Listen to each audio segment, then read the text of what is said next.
I too would like to welcome Rosanna Cunningham to her new post and wish her well in it. I agree with what other speakers have said in that we need a robust and overarching marine policy, a policy that's drawn up in conjunction with the whole of the UK and indeed the rest of Europe, and will no doubt be informed by the CFP reform.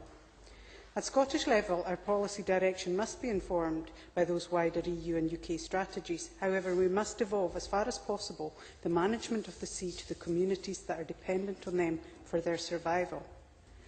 The consultation is not clear about the interaction and relationship between Marine Scotland and Scottish marine regions. Organisations responding to the consultation seemed unsure about the area covered by these marine regions. Will they be big enough to allow strategic planning, or is this power going to be held by local government or Marine Scotland?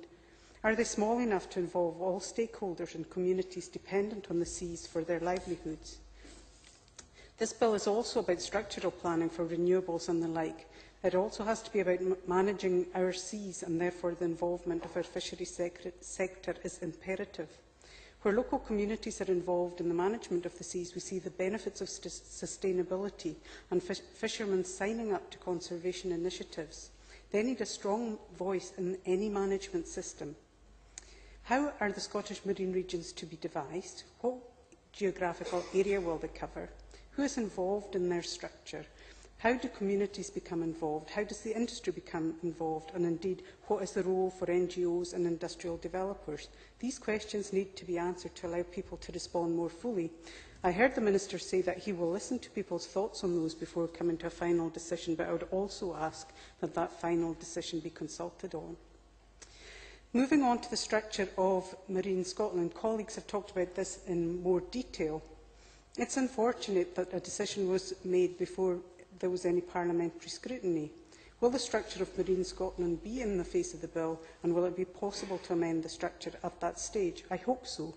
It appears to me that this is more about political expediency rather than what's good for our marine environment.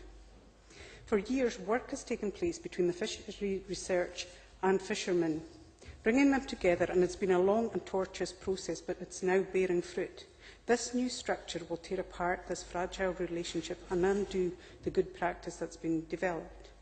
By placing Fishery Research Services and Scottish Fishery Protection Agency together in one organisation, you immediately breed concern because of the enforcement aspects of the Protection Agency.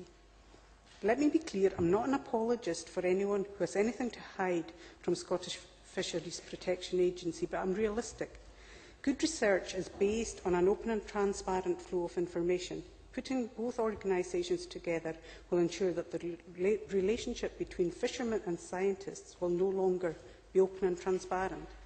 Which one of us driving along, observing the highway code, doesn't feel very uncomfortable when a police car draws up behind us and follows us down the road? This is the same discomfort that will be felt by every fishing crew working with fishery researchers on board, because they will now be part of that enforcement agency.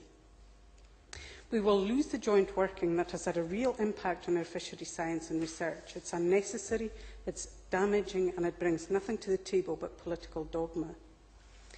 Prospect and their response to the consultation are clear. The merger of regulation and research could impact on FRS's ability to collect fisheries data.